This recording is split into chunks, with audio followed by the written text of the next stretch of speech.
Ever read the blue masks that people use? I have not. Oh, boy. You sitting down, I hope? I am sitting down, sir. Okay, the mask is not a respirator. This product is intended for general purpose use. When used properly worn, it reduces potential contact by wearer to fluids and particles, but does not eliminate the risk of contracting any disease or infection. Not for use in the clinical setting where the risk level through inhalation exposure is high. Coupe de Grace, made in China. So there you go. And the reason we're wearing them is because it's a placebo. People want us to believe, the CDC, the NIH, the government wants us to believe that we're somehow safer if we're wearing a mask. I actually think it's more dastardly than that, and I appreciate you, EC. I think it's more dastardly than that. I think that the government has us wearing these masks so that we won't talk to each other. And it's not a conspiracy. The left has always segregated this society. The left has always divided and conquered. This is what they do. This is what they're known to do.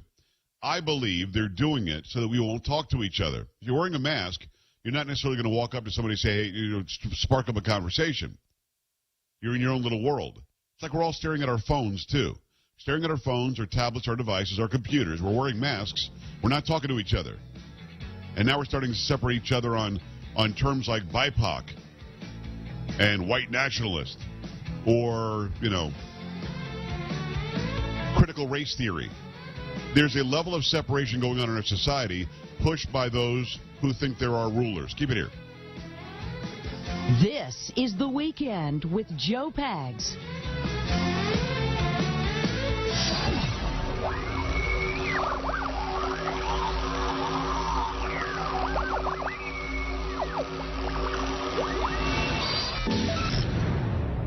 We're talking again with Will Curry, Chief Strategy Officer at Pure Talk USA. So, Will, a lot has changed since our listeners first heard about your company. With people looking to cut costs right now and free up cash on a monthly basis, how can Pure Talk help? We recognize that staying connected with friends and family is more important than ever, which is why Pure Talk plans start at just $20 per month.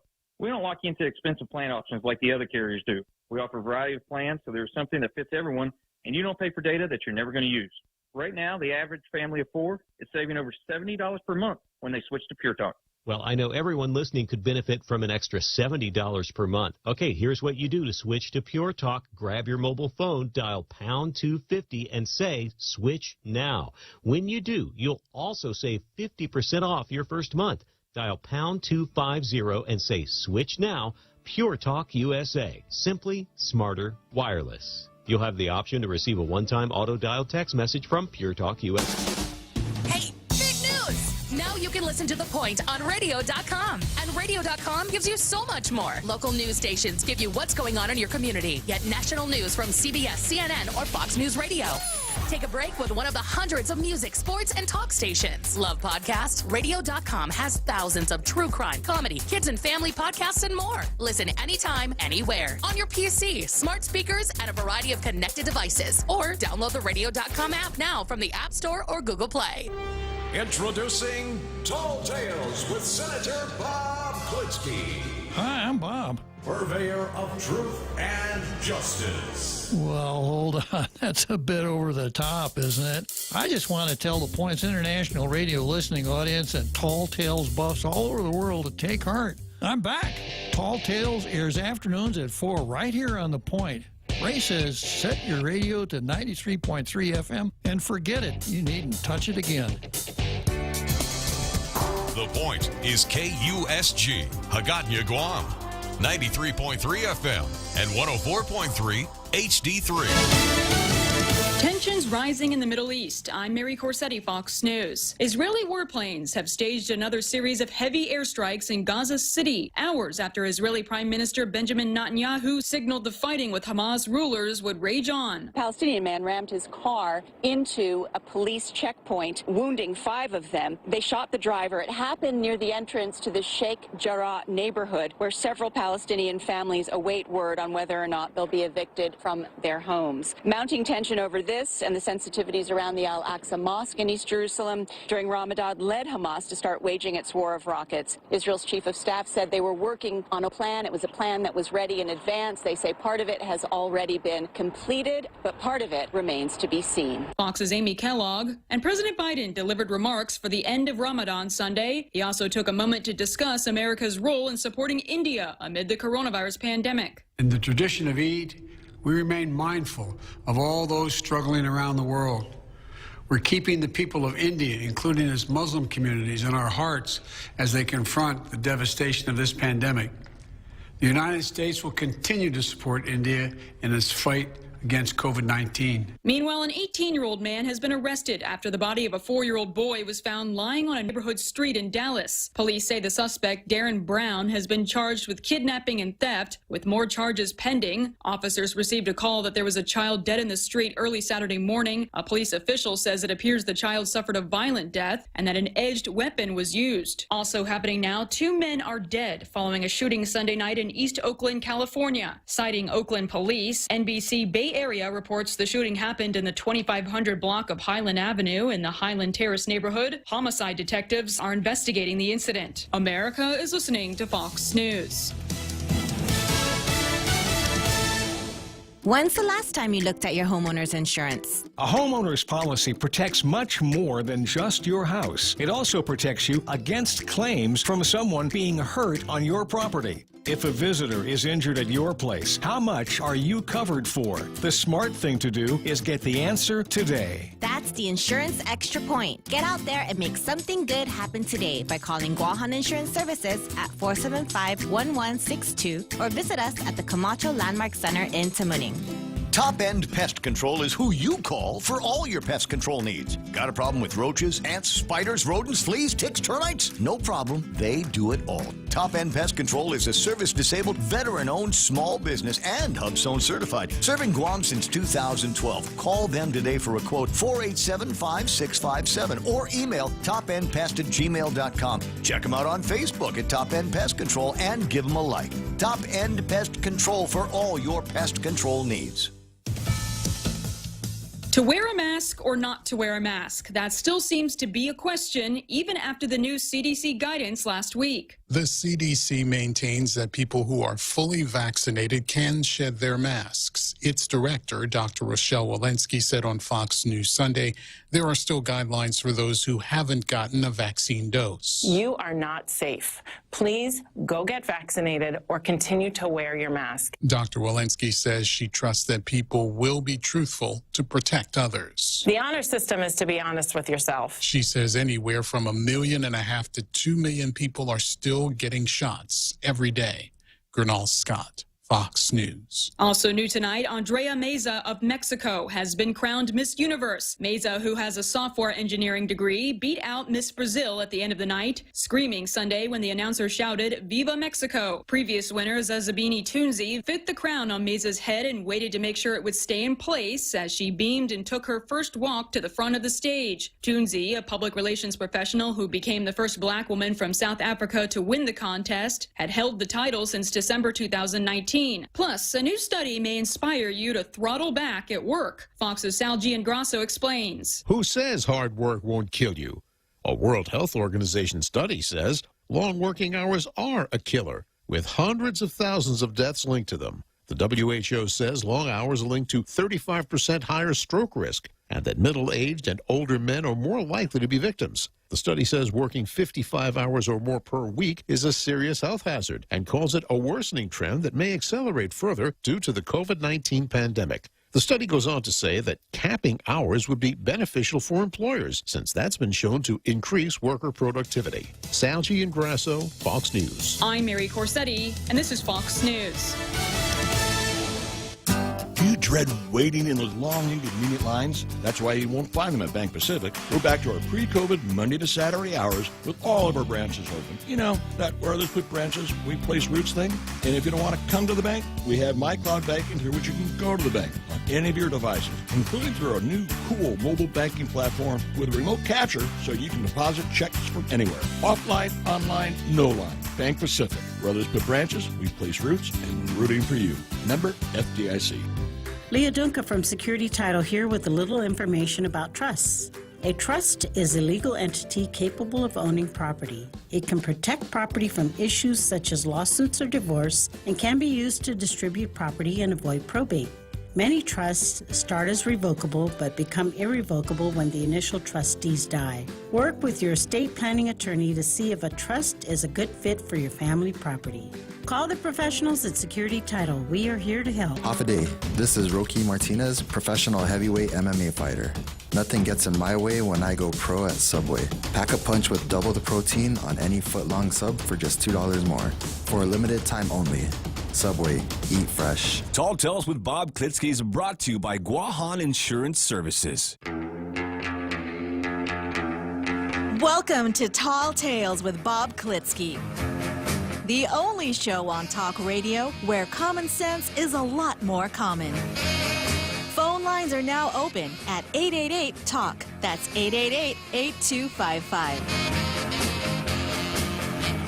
And now, The Point proudly brings you Tall Tales with Senator Bob Klitzkie. A well-regulated militia being necessary to the security of a free state. The right of the people to keep and bear arms shall not be infringed. I've got a little squib here on the Second Amendment today that I picked up from the Daily News, of all places. And the headline is, Guam has growing appetite for guns. There's been a growing demand for guns on Guam. Residents are buying more than 300 new guns every month, mostly handguns. And I've got a note here in my paper, the Barbara Streisand effect. You start talking about banning something, people are going to rush right out and buy it, right? Don't let Pratehi Liteklan hear about this. Right.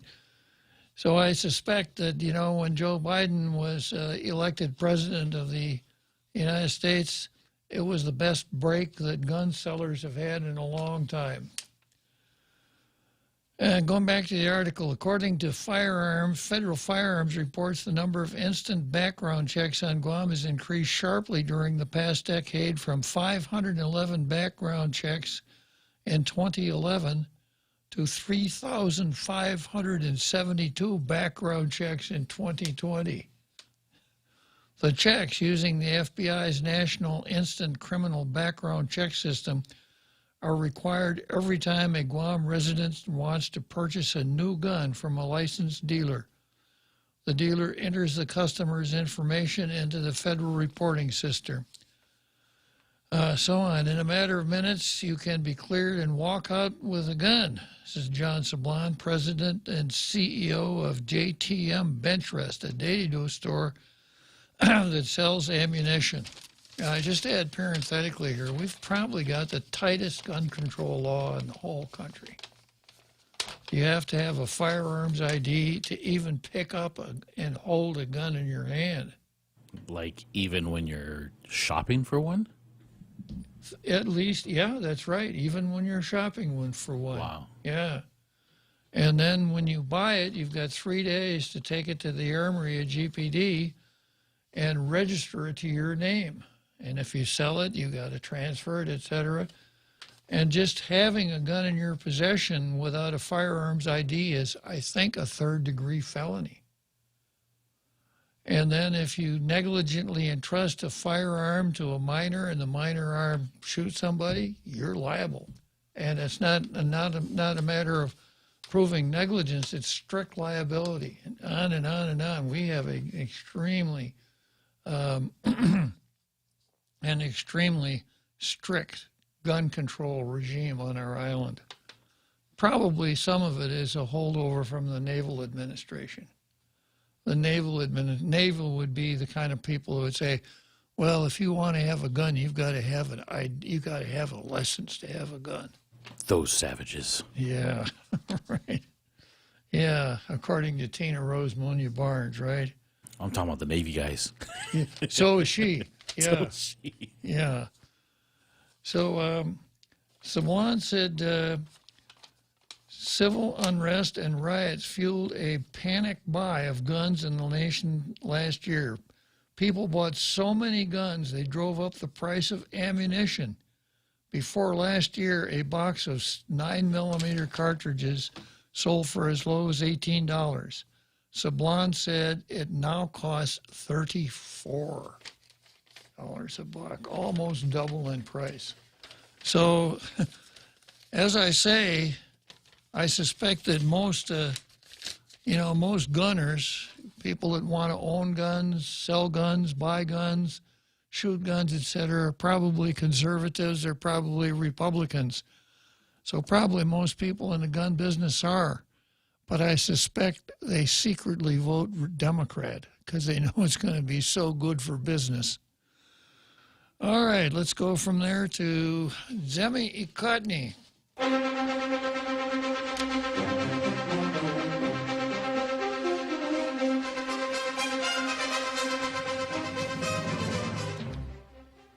All right, our view, we must be ready when federal pandemic funds end. Haven't we been through this one before? All of us, in fact, need to be prepared for an Uncle Sam cuts the purse strings. The government of Guam must work with the business community on strategies and plans to stimulate and diversify the economy. If I fall asleep, Jose, can you beat my horn and wake me up? If I don't fall asleep first. Yeah. Come on, you guys. You got to try harder than that.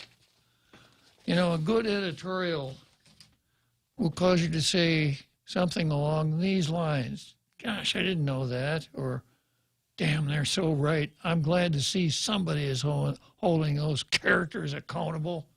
Or, good for the Daily News. They're calling it as they see it, and they're holding people accountable.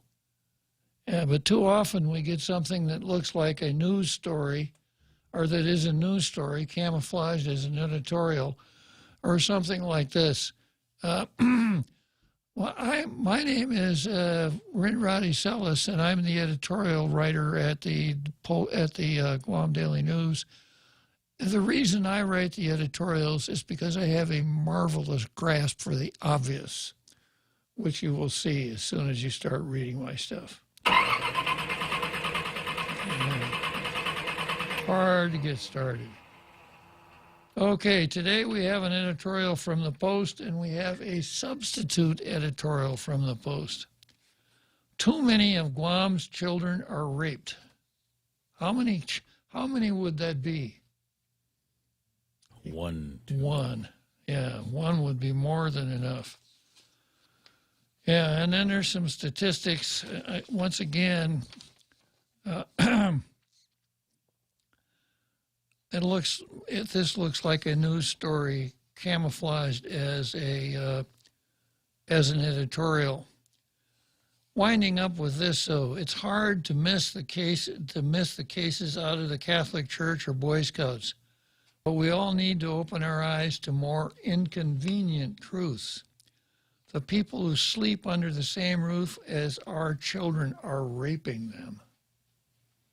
Yeah. The adults who watch our kids when we go out are abusing them. Our kids are being targeted by the most wicked among us. And if we can't count on the government to put them behind bars, we need to step up our efforts to make sure these sickening acts aren't happening to our sons and daughters. Well, that's where it should have started. That should have been the first couple of paragraphs of this editorial, yeah. Exactly. Okay, I've got a substitute editorial here that ran in the Post today.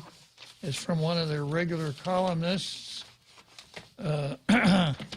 who's, I don't know if he's on the left side or the right side, but I'm sure he's always on the lee side. Yeah. Very good. And here's the title, Read the Law. Secret meetings are not legal. After spending 40 years in the news and publishing business, I must admit to witnessing a real historical first. Save one member, the balance of the Guam legislature, along with the governor of this territory, in direct violation of the Open Government Law and the Sunshine Reform Act, openly espoused the belief that they had the right to meet behind closed doors to discuss how to spend nearly 2/3 of $1 billion of public funds. This without permitting the media to be present to ask questions or to be able to properly inform the community. This has to be the most blatant violation of the open government law and the Sunshine Act that I have witnessed in all my years on Guam. To have these elected officials espouse the belief that this action was perfectly okay is extremely disturbing, to say the very least. Then to have the governor say that she, quote, totally disagrees with the fact that the media not be physically present only compounds the level of ignorance, arrogance, or likely both. This meeting supposedly occurred at the governor's request, and all but one member of the current legislature felt it was perfectly okay to comply with that request, leaving the media standing in a walkway outside the meeting room. What is equally disconcerting is the fact that representatives from the media who rightfully claimed their seats on the sidelines of the meeting room were informed that the meeting was closed-door gathering and they were escorted out of the room. This would have been a good time to just lay down and go limp. The heart of this issue isn't that everyone knew about the meeting, but rather that no one other than public officials attending will ever know what was really discussed. The media members are apparently made no concerted effort to refuse to leave, demanding to attend so they could rightfully keep the public informed of what these elected officials were doing behind closed doors. I mentioned this yesterday. There was last Friday. There was a time when we had reporters who wouldn't just say, yes, boss. Oh, okay. Yeah, and shuffle on out the door. They would have protested and said, no, I'm a member of the press. I have every right to be here. I won't leave unless you throw me out. Or move my resume to the top. Yeah. Yeah. You know, that job that Janella used to have? Yeah, by the way, I understand that Tina Rose Munya Barnes offered Janella a job. Yeah. If you watched the public hearing on Friday, when a couple of the senators were Janella'd in mid-sentence. And senators. Yeah, a couple of senators were Janella'd in mid-sentence. Okay, according to Senator Joanne Brown, the only senator not to attend the meeting, the legislature should never meet, deliberate, or decide public business in secret. It's when these types of secret meetings are held that corruption thrives. I will not condone such activities by attending them. This, according to this newspaper. According to this newspaper as well, the governor claimed that had Brown been there, she would have appreciated the cooperation and unification attitude of our public officials. She said, adding, if it was a secret, I'd hold it down in my Inarajan beach. But it's not. Well, at least the governor was candid enough to tell the press corps where she does hold her non-public private meetings. But that makes them neither right nor legal. There is a simple solution for this, and it could fall under the category of a triple legal-sized, and then he says, BK Whopper. Now, you may think you know what BK means in this context. Doesn't mean Bob Klitzkie. It could. When in doubt, read the law. If you remain in doubt, read the law. If you're still in doubt, read the law.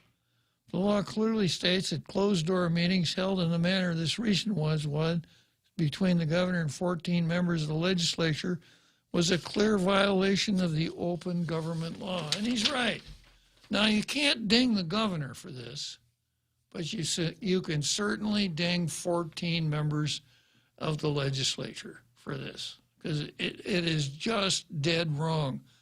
And the soft soap that this very newspaper used to try to clean out the spot a little bit, well, it's good to see them working together and how they're going to... No! That's like saying, you watch this, the Mafia's Greatest Hits on TV. That's like saying, it's so nice that the 5 families can work together.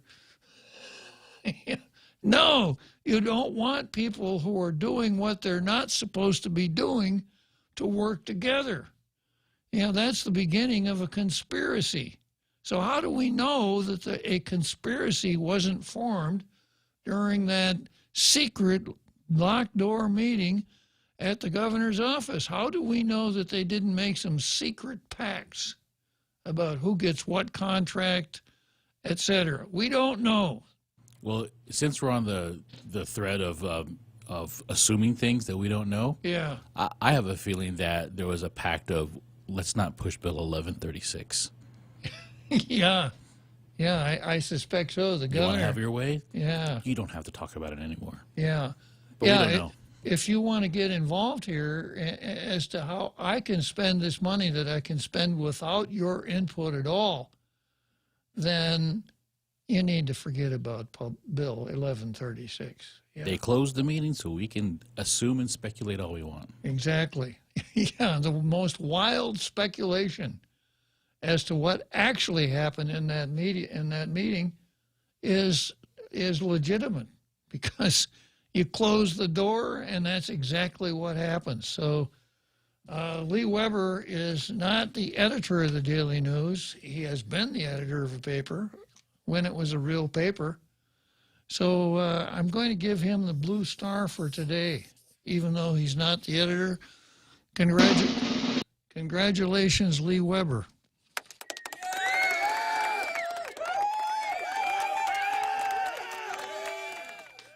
That's what an editorial should look like, just like this one. It lays it out. It lays a factual foundation. It holds people accountable. And when you finished reading it, you may finish reading it and say, I really hate what he said. That's not correct. Or you may be like me. I really love what he said. That is correct. But it shouldn't be one of those where the editorial gets the right answer, kind of like the Daily News approach to the Sunday Forum, right? Where people read it and say, where the editorial in effect blows smoke at members. Oh, you're so great. It's so nice to see you meeting with the governor.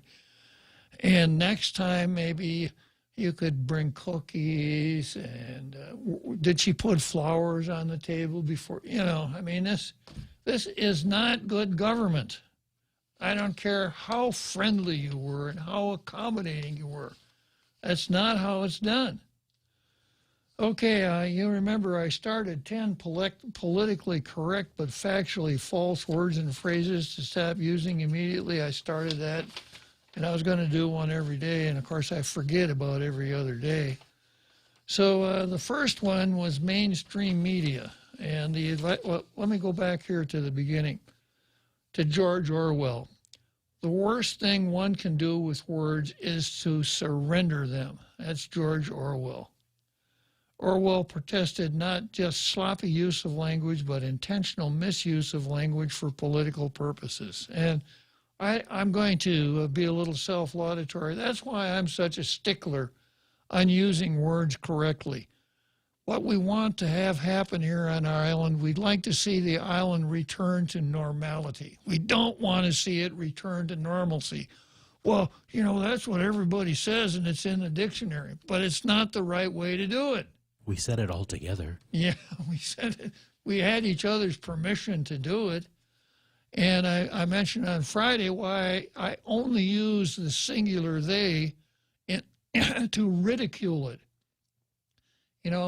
I've talked with Jose about this many times, and they agree with me, they being Jose in this case. It's foolishness. And it's not just sloppy language. It's there. I mean, it's popularized by the sexual anarchists who want you to think that, you know, you're not either a male or a female. You could be non-binary, or you could be this or whatever. And by using the singular they, you're giving recognition to that. I'm not going to give recognition to that phenomena. So if it's one person, it'll either be he or she. I may consent to going he or she, even though the age-old rule is that if the sex is indeterminate, then he means both he and she, or he or she. Sometimes when I'm writing, I'll say something like, every student should bring his book to school, and she should not forget to take it home. But I'm not going to say they. Every student should bring their book to school.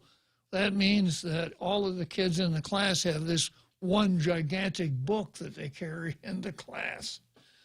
It started out as just being sloppy, but now it's malignant for the reasons that George Orwell mentioned. So one of the things we shouldn't be using is the term mainstream media. And the explanation is the public communication cartel headed by the New York Times, the WAPO, CNN, CBS, PMSNBC does not represent mainstream medians.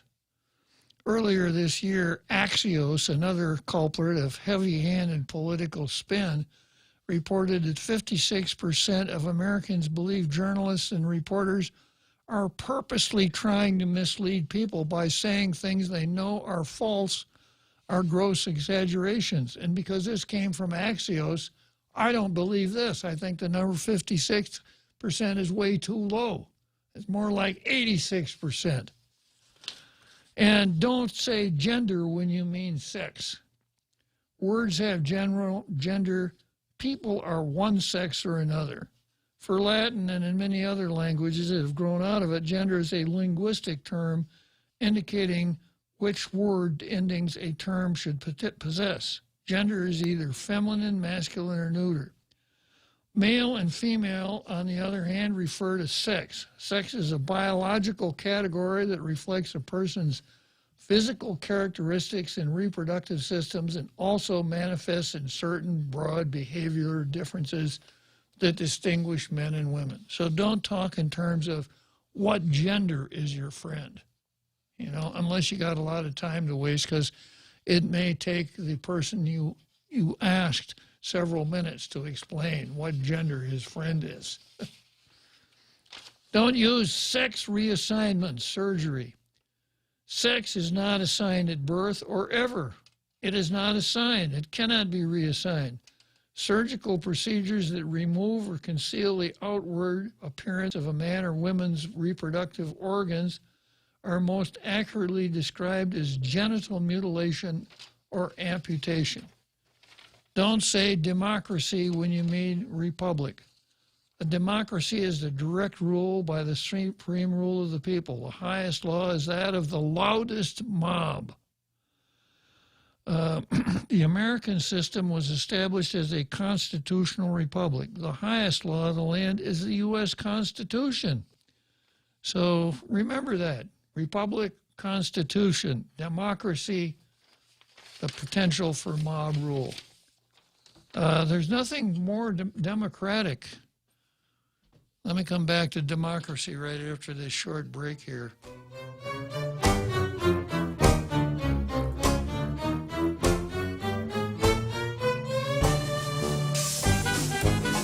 The Extra Point with Jerry Roberts of Guam Training. Hi, I'm Jerry Roberts, and every day on The Ray Gibson Show, I get to comment on the incredibly diverse, fun, challenging, sometimes frustrating, often exciting, but always interesting world of work. I hope you'll be there with us. You can find daily transcripts of The Extra Point at guamtraining.com. Tune in every weekday morning at 7:20 for The Extra Point with Jerry Roberts. Brought to you by Guahan Insurance Services and First Hawaiian Bank on 93.3 The Point. Everyone has a busy schedule these days, and sometimes we forget to schedule our routine dental checkup and cleaning. Don't neglect your dental health. Schedule one today with Dr. Robert Yang and his Smile Team. conveniently located at the East West Business Center on Marine Drive, Upper Tumon. Call us today at 647-8702 or 3.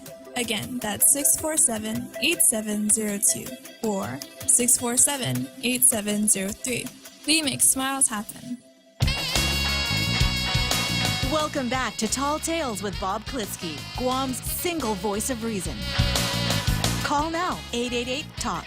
That's 888-8255. So there we are. Number 5 on my list here. Don't use the terms abortion doctors and abortion clinics. Doctors protect life. They don't willfully take it. The Hippocratic Oath, written by the ancient Greek physician Hippocrates and long respected as a noble description of a doctor's vocation, includes a commitment to not give to a woman an abortive remedy. Doctors are also obligated to, as far in their power, do no harm. Yeah.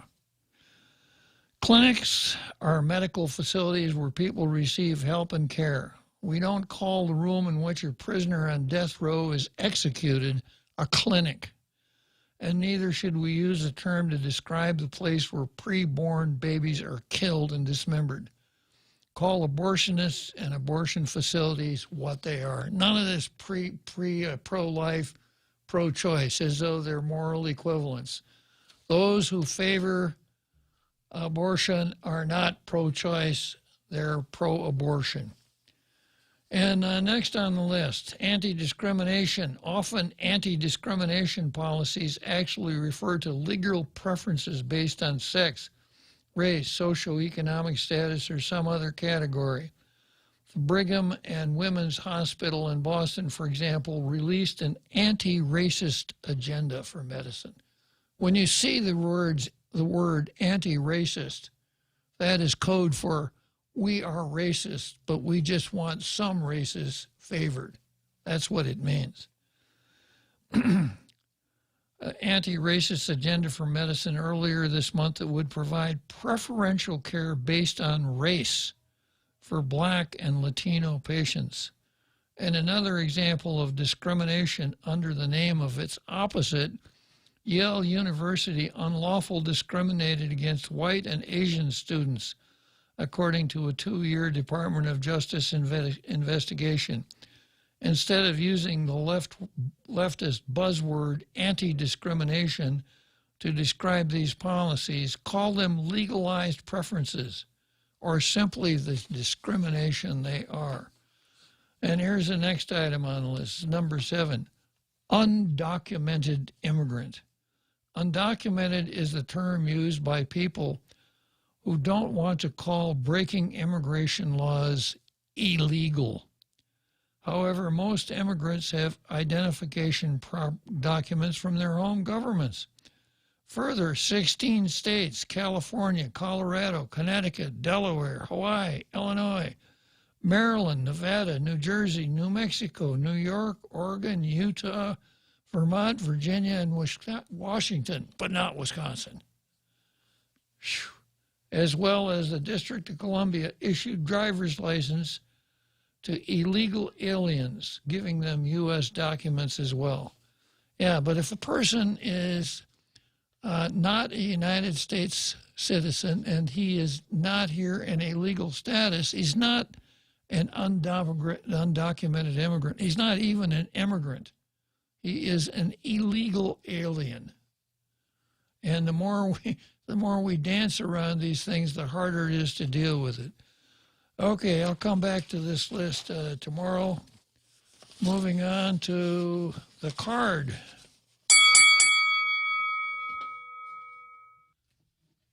And today on the card, I start out with a perennial man on the card who doesn't even need an opponent to get on the card. That would be none other than Steve. Yeah, and I don't have any hot breaking news about Steve's motorcycle.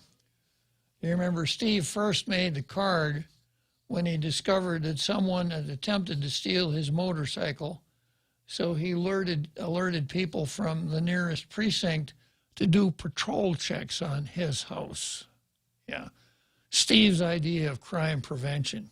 Protect my property. After all, I am the chief of police.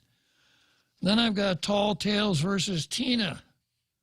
This has been on the card for a while. PDN versus accuracy. Tina versus the truth. Woke versus being smart. Moylan and Bloss versus the U.S. Navy. Grijalvo versus Guam. Governor versus non-Chamorros. And then I've got Underwood versus Tina. Yeah, Tina on this whole Resolution 56, behaved in such an ignorant manner. I'm surprised that anyone would be on her side, but we'll get to that. Then I've got Russians versus the insular cases. Russians don't like the insular cases. And then I've got Paul Zerzan versus separatists. Paul Zerzan really has a way of getting straight to the point. He doesn't mess around. And I've got Helen Middlebrook versus Rochelle Walensky. Lassia Casil versus reality. This kind of goes back to our list, right? Gender. Bavacqua versus the CNMI. Ken Leon Guerrero versus political. American Medical Association versus politicians. Ben Shapiro versus wokesters, and BLM versus the USA. The card continues to grow. Okay, let's start out with Steve. Firearms bill leads to discussion about active shooter situations. Most government of Guam offices are not prepared for active shooter situations, Police Chief Steve Ignacio said recently. He spoke at a public hearing on Bill 106. The proposed legislation would include police property and government offices on a list of places where authorized individuals cannot carry open or concealed firearms. Ignacio said the Guam Police Department believed it had the authority to restrict firearms on its premises without legislation, but wanted the extra layer of clarity granted by the bill. However, Ignacio said he didn't realize the bill was expanded to include government offices. He didn't realize this until he came over to testify on the bill. It's not fair to read the bill until you're actually sitting down at the table with a microphone in front of you. Maybe he's running for senator. Maybe. Yeah, coming to the building without reading the bills. Yeah. He says, I don't think the Guam Police Department should be the agency to dictate to other government agencies as to whether or not carry firearms on their premises is allowed. Some of the things you have to consider is that some of these offices, a good percentage of them, are co-located within private businesses. So when we restrict the carrying of firearms into government offices, where does it extend to? I expect Steve Ignacio to come to these hearings with answers, not with questions. The whole firearms regulation scheme is in Title 10, and it comes under the chief of police. Who registers firearms? Who issues firearms IDs? Who's gotta be Steve. Yeah, who is our firearms guy? Steve. And if most government offices are not prepared for active shooter situations, had I been a senator at that time, I would have said, Steve, what program do you have in place to get government offices set up to handle active shooter situations? Because that's your job. You're the chief of police. Let somebody, just assign one cop to come over to your house and watch your motorcycle so you can concentrate on something else. The chief said one agency director raised this concern with him, adding that the director would like to determine whether firearms should be allowed on agency premises. But within that discussion, Ignacio brought up recent mass shooting incidents in the United States and added that something to consider when restricting firearms in the workplace is whether the number of police personnel is adequate to respond in a timely manner. So if we don't have enough police officers to respond to active shooting incidents, what we do is run a notice in the Daily News, maybe a quarter page, 10 days in a row, or say, attention, active shooters. We don't have enough police officers to respond to active shooter incidents, so please don't do that. And why would you tell somebody who is inclined to do something that is grossly against the law that you don't have enough cops to deal with it? That's really smart, Steve. And then he goes on to say, the other thing is that most government offices are not geared with the mindset of the active shooter, and they don't have a chief of police that would help them be geared to that. It's easy to enter a government office, and there are no controls in place, the chief added, recalling a threat at Adelup about a month ago, which he described as having had the potential to, quote, go south very fast. Considering the weapons brought to the workplace had it not been for the quick response of police officers. And, of course, the worst possible place to challenge this sort of thing is at Adelup, because they got their own police force down there, right? Well, the governor has to be protected. Ignacio said he spoke about active shooting concerns with the Department of Education Master Facilities Planners recently. That was one of my key areas of concern, really, the lack of preparation on the school's part to be prepared for an active shooter incident. Let's see.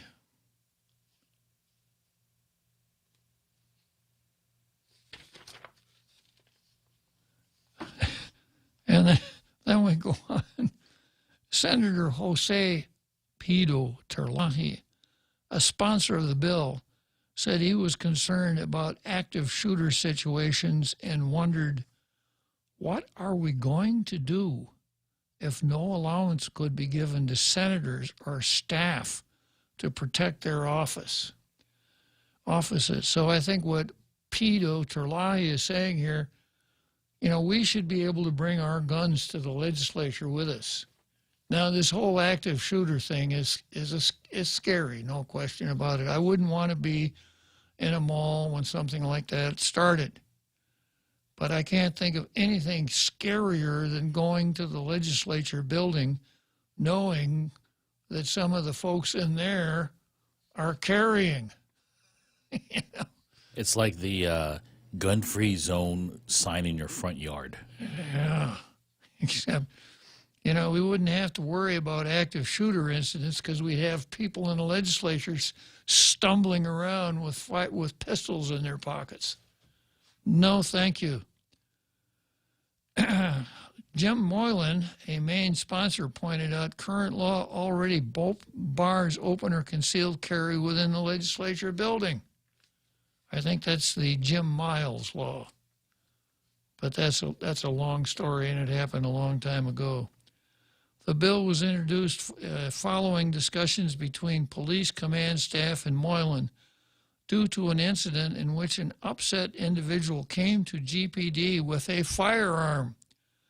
Officers asked him to leave the firearm in his vehicle, but he responded by asking, by what authority? Oh, good for him. There was no authority according to the current law. Moylan said other government agencies were included because command staff indicated police needed authority if, for an example, an agency called the police department on an individual with a firearm that agency officials wanted to be kept out of the agency's premises. Quote, just like businesses post the sign saying no firearms allowed, Moylan said, he added that an amendment could be considered to allow directors or agency heads to authorize employees to carry firearms in their agency's premises, in addition to discussing whether lawmakers should look at the whole government or just GPD. This is not a good situation. How about when the legislature meets in a secret session? Although you can't carry firearms into the hall, if it's a secret session, no one would know about it, so it'd be okay, right? All right, and I have the bill here, and this is the amendatory language of the bill. It adds a new subsection saying, any property rented, leased, owned, or controlled by the Guam Police Department, including but not limited to any police station or precinct, substation, administrative office, and office space or donut shop. It does say controlled. Yeah. With the only exception being the police armory for the purpose of, etc., shall be, so this is where you can't bring a gun. And that's I. And then J, any office space leased, rented, or owned by the government of Guam. That's the one that Steve didn't know about. So I knew about it as soon as I looked at the bill. Amazing, isn't it? So I just want to spend a minute here talking about guns and carrying guns, etc. And you'll recall that the Ninth Circuit reversed the district court in Hawaii, finding that the Second Amendment does not give a citizen the right to carry a firearm, open or concealed. And I blame Justice Scalia for that decision because it is a classic originalist decision. And the Ninth Circuit did a lot of historical research showing you how firearms were treated back before the writing of the Constitution. And a lot of the states made this finding. The mere openly carrying a firearm through town caused great public disruption. Yeah. Therefore, people don't have the right to carry firearms around, to carry, in other words. And that kind of caused me to remember something that I've thought for so many times. If I were making the laws, I might think that I would permit concealed carry, but prohibit open carry. Which is the more provocative? Open carry, right? If it's concealed carry, nobody knows you're carrying it. So it's not going to be provocative. Now, I know that people applied for concealed carries back in the day when we were a may-issue jurisdiction instead of a shall-issue jurisdiction, advancing the reason that I carry money around in the dark. I go from my business to the deposit box and I'm carrying money. Therefore, I want to be able to carry a pistol. Well, if you're carrying a pistol and somebody wants to rob you, that kind of gives them the order of battle, doesn't it? You're going to rob that guy, you got to have a weapon because he's carrying a weapon. So if you really are concerned, wouldn't you want to carry a concealed firearm, hoping that anybody who wanted to rob you would only come after you with a big stick? So we really haven't clearly thought through all of these things.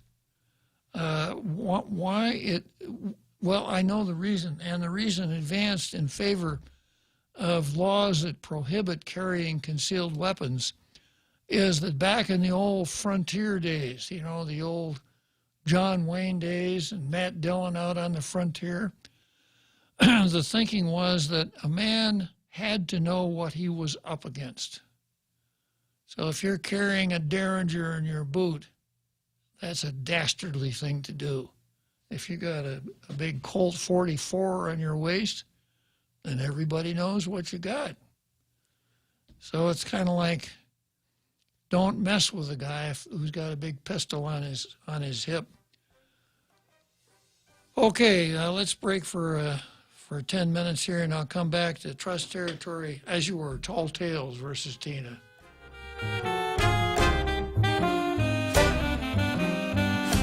busy week, Mezcla Bistro in Tumon has you covered. Let us take the worries out of your dinner meal planning. Check out our daily specials or enjoy some of your local favorites. Plus, receive a free kids meal with each adult dinner entree purchased Monday through Thursday. Call 969-2652 for more information or to make a reservation at the Grand Plaza Hotel in Tumon. And don't forget, Jack Larimer is live every Saturday night. Mezcla Chamorro Fusion Bistro, a true taste of Guam. All dads should own a Traeger. And this Father's Day, you can win a Traeger smoker grill for your dad and feast on flavorful wood-fire crafted meals. Cooked with a flip of a switch. Cook low and slow or high and fast with digital precision on your Traeger pellet grill. Purchase $35 or more in fuel at 76 Circle K and enter to win. Gas up today and join Circle K's Father's Day package giveaway. A Traeger smoker grill, a canopy, a cooler full of meat, and 2 cases of Bud or Bud Light are up for grabs only at Circle K. Conditions apply. Visit 76CircleKGuam.com.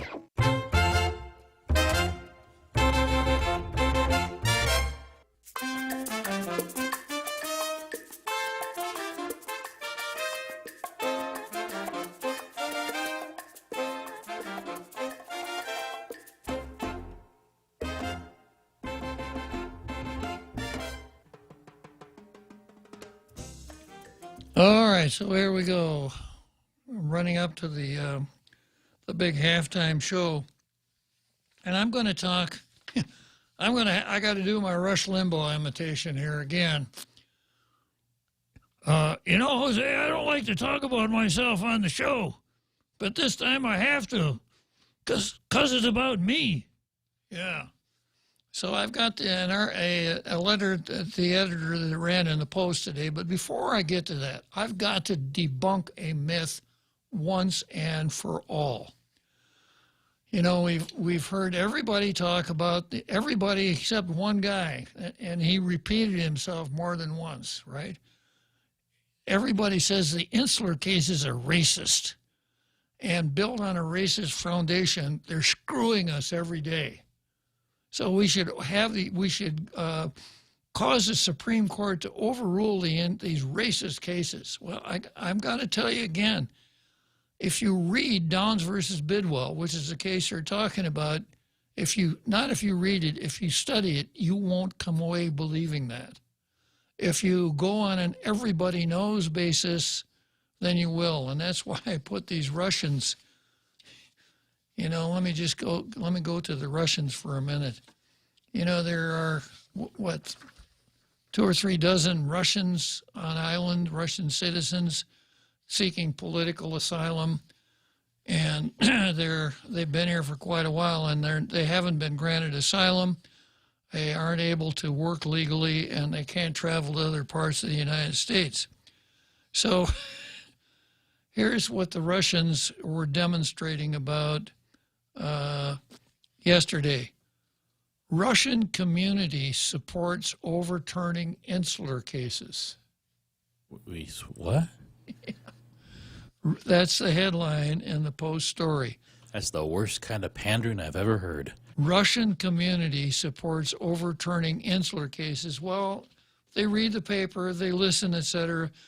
Insular cases bad. We're not getting a fair shake from the government. Insular cases, it's got to be because of the insular cases, right?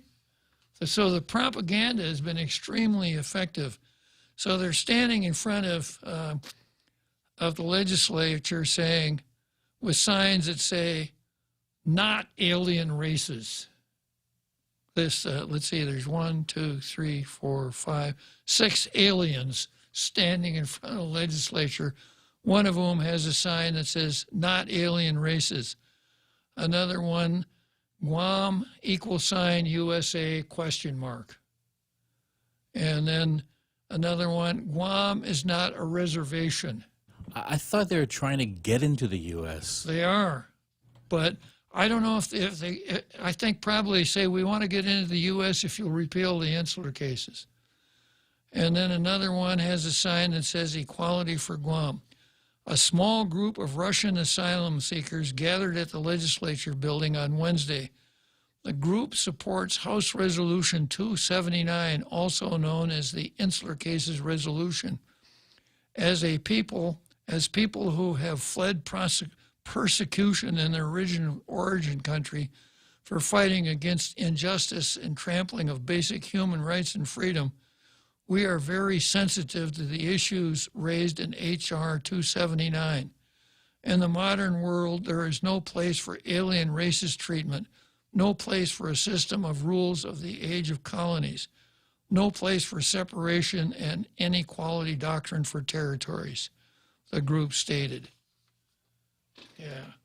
So, you know, Tina, probably every Russian on the island is going to vote for you next time around. Okay, before I plunge into this debunking mission here, I've got somebody in the green room. Let me check here. Yeah, it's a caller that wants to make his mark. Go ahead, Mark. Hey, Bob. So, I think what the Russians were thinking were if somehow the insular cases were thrown out, Guam would become incorporated, like you said, and would be a part of the United States. And all these problems they're having with trying to get asylum would miraculously be corrected by that. I wonder if Tina's their lawyer, because even if Guam were an incorporated territory, that wouldn't mean that there wouldn't be immigration and immigration pre-clearance at the airport, because when Hawaii was a territory, that's the way it worked from Hawaii. And of course, the reason we have the pre-clearance at the airport is because we used to allow Russians in here on a visa waiver. And Chinese. Yeah, and Chinese. So if you got a visa waiver, you have to have the the hard border between Guam and the United States. Correct. Yeah. So I guess. Well, the other thing they might be thinking that if we became incorporated, then somehow the United States would recognize us, put someone out here from the federal government that could fix all their problems. Yeah. Well, I mentioned the other day that if the Supreme Court overturned Downs versus Bidwell, there'd be no more Philippine tree snakes on the island. The rhinoceros beetle would be a thing of the past. That just doesn't work that way. And my analysis is I don't give the Russians that much credit for deep analysis. I think they've just gotten caught up in the same propaganda that everybody else has. Exactly. Insular cases are racist. And we're getting screwed because of the insular cases. Do away with the bad insular cases and we'll be great. And of course, that's just dead wrong. But I do have one other thing to say while we're talking about Russians, Mark. Okay. Yeah, не говорю по-русски, which means I don't understand Russian. Well, I don't want to say anything because I only know the curse words and the really good ones too. So I'm going to politely bow out of the conversation. Good talking to you, Mark. Thanks for calling in. Take care, Bob. Bye. Okay, we're right up against the big halftime show, right, Jose? Is it time? Just a couple more seconds. So I'm going to, once again, debunk the idea that Downs contains racist language. And I know that's going to burst Tina Rose's bubble, just as it probably burst her bubble to find out that during the Naval Administration, naval personnel did not go around calling Chamorros savages. All right, let's take a short, a 7-minute break for the big halftime show here.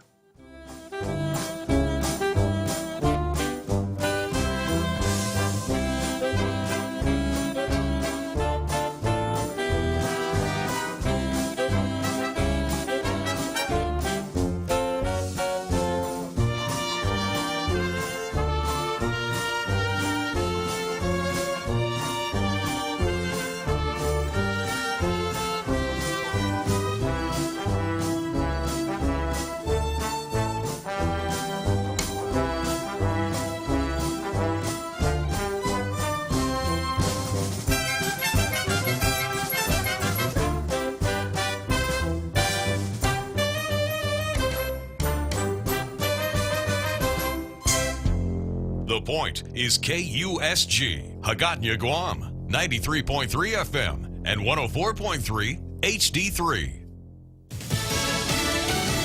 Conflict and violence in the Middle East. I'm Mary Corsetti, Fox News. An emergency meeting Sunday by the United Nations Security Council discussing fighting between Israel and Palestinians within Gaza. Sunday's UN discussions resulted in little more than calls to both Israel and Hamas to stop their fighting, though many member nations made no call against Hamas's use of rockets. We have no expectations from the United Nations. Danny Danon is Israel's former UN ambassador, who says it is wrong to claim Israel violates international law by what he calls defending itself. We do not accept this equation. We do not think you can put Hamas, a terrorist organization, in the same place with a strong democracy like Israel. Eben Brown, Fox News. Meanwhile, pain at the pump continues for some drivers along the East Coast following that ransomware cyber attack on the Colonial Pipeline. Colonial Pipeline says its systems are back online, but it admits it's going to take some time for the supply chain to get back to normal. But drivers right now in several states across the South,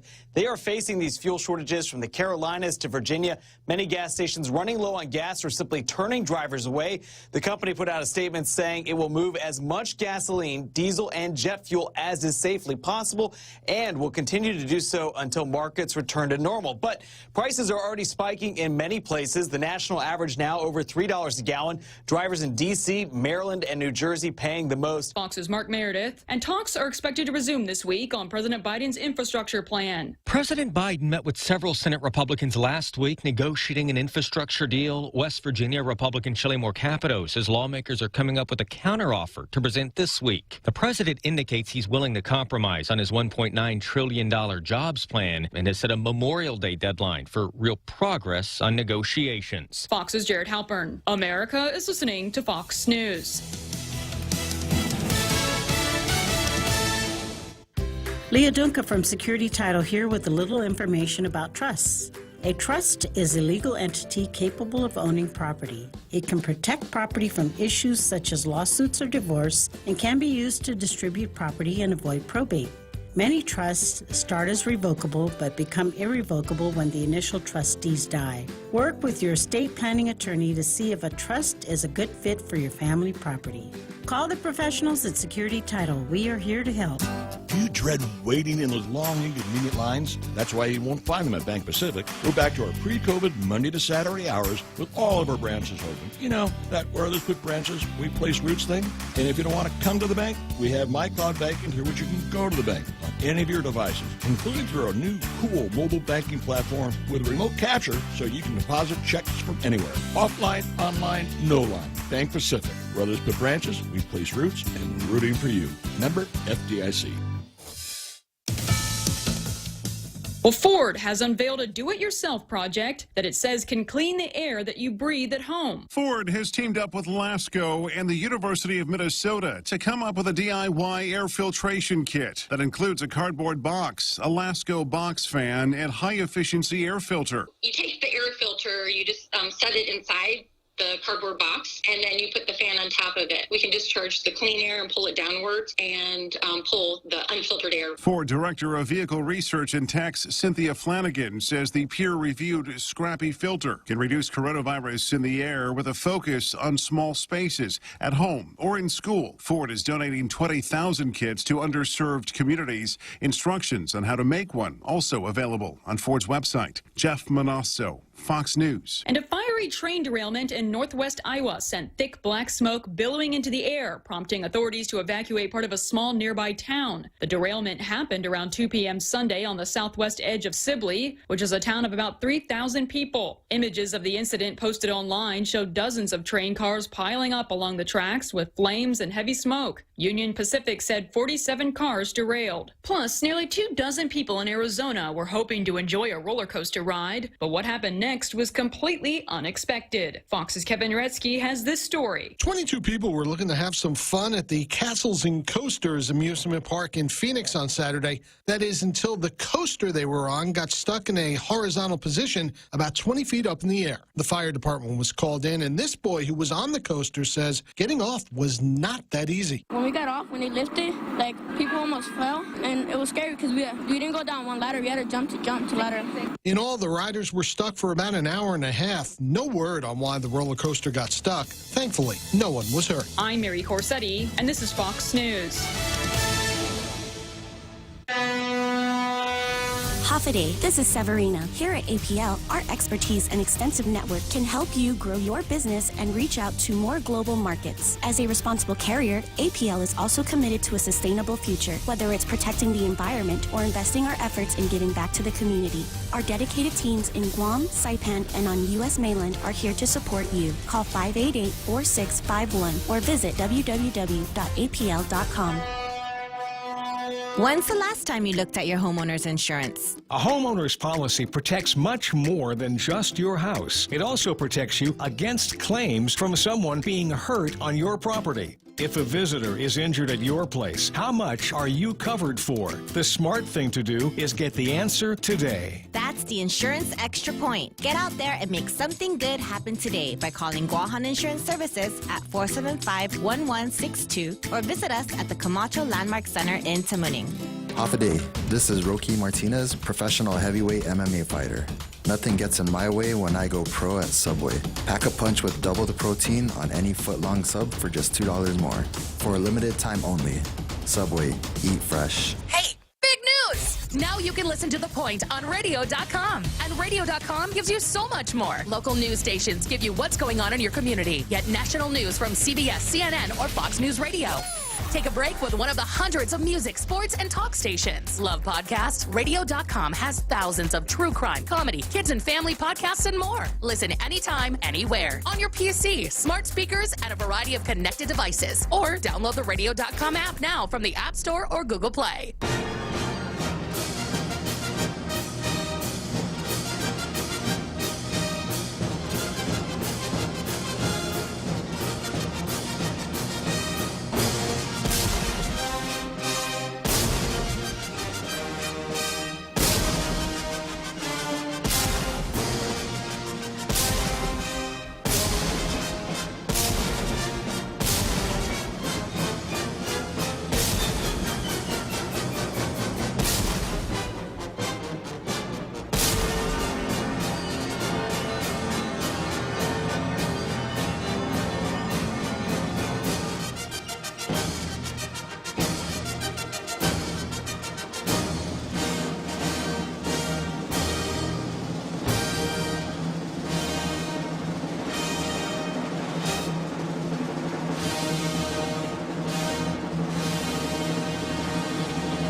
So here we are, back after that big halftime show that we all like so much. Now, if the Supreme Court were to overrule Downs versus Bidwell, we wouldn't be able to run that show anymore.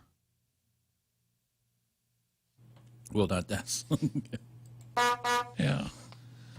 So, you know, the Democrats are using this phrase, the big lie, talking about the last election. And to me, the Democrats' use of the phrase, the big lie, is itself a big lie, saying nothing was, that election was straight up, legitimate across the board, the core on, and that's a big lie, because there are so many discrepancies, and at least in the 6 battleground states, and no court ever ruled on the electors clause, so there isn't a definitive ruling on it.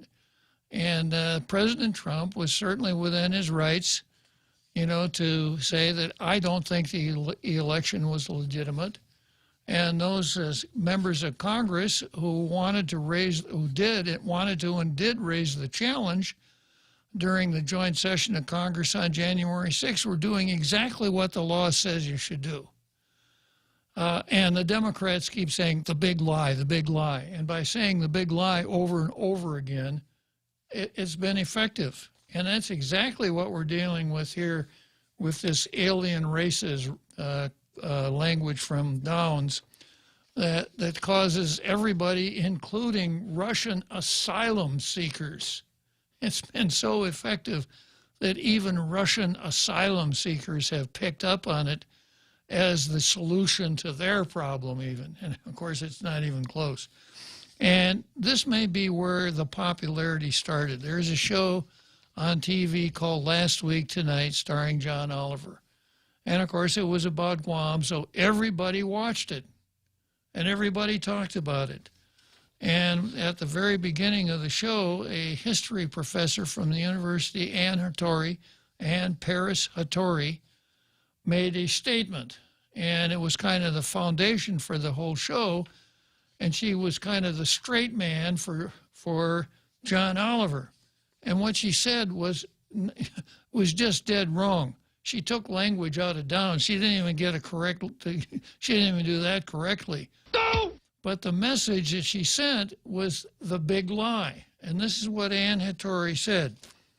The United States flag is flying over these islands. So some people said, well, doesn't that mean American laws apply? In 1901, the Insular cases, basically the judgment of the Supreme Court, the new territories were inhabited by alien, quote, alien races, and they may not be able to understand Anglo-Saxon laws. Therefore, the Constitution doesn't have to apply. This is a university professor. You know, first of all, she needs a course in remedial reading, but it is classic demagoguery. So what does Downs versus Bidwell actually say? And this is, it's a little bit, I have to be a little bit pedantic here, because you can't pick up a Supreme Court case and read it like, oh, Jane, see spot, run. Oh, Dick, I see spot, run. Run spot, run, run. It's a little bit more complicated than Dick and Jane. And it's the kind of reading that you don't just casually read, you study if you really want to know what it says. So I'm going to give you the benefit of my study here on the key language of Downs versus Bidwell. If you want to make sure that I'm telling you straight, you can go to 182 United States Reports at page 286. That's where I'm going to start. How do you find that? Well, you could just Google those numbers, or there are 3 or 4 places on the web that will put where you can access every Supreme Court decision ever made. So just write in the search bar U.S. Supreme Court decisions, and in a few seconds you'll be able to find 182 United States Reports 286. And this is what it says. There is a provision that new states may be admitted by the Congress into this union. These words, of course, carry the Constitution with them. But nothing is said regarding the acquisition of new territories or the extension of the Constitution over them. The liberality of Congress in legislating the Constitution into all of our contiguous territories. I'm going to repeat that. The liberality of Congress in legislating the Constitution into all our contiguous territories is exactly what Congress did here with the Mink Amendment. Has undoubtedly fostered the impression that the Constitution went there by its own force. What I like to refer to as ex proprio vigere. You know, you write a letter for your client and you put some Latin terms in there and you can charge more for the letter, right? Ex proprio vigere. But there is nothing in the Constitution itself and little in the interpretation put upon it to confirm that impression that the Constitution applied of its own force in the continental territories. Going on, patriotic and intelligent men may differ widely as to the desirableness of this or that acquisition, this or that. Now, when we're talking about this or that, we're not talking about the 4 islands that were conquered in the Spanish-American War. This or that, we're talking about something in the future. But this is solely a political question. We can only consider this aspect of the case so far as to say that no construction of the Constitution should be adopted which would prevent Congress from considering each case upon its merits. unless the language of the instrument imperatively demanded.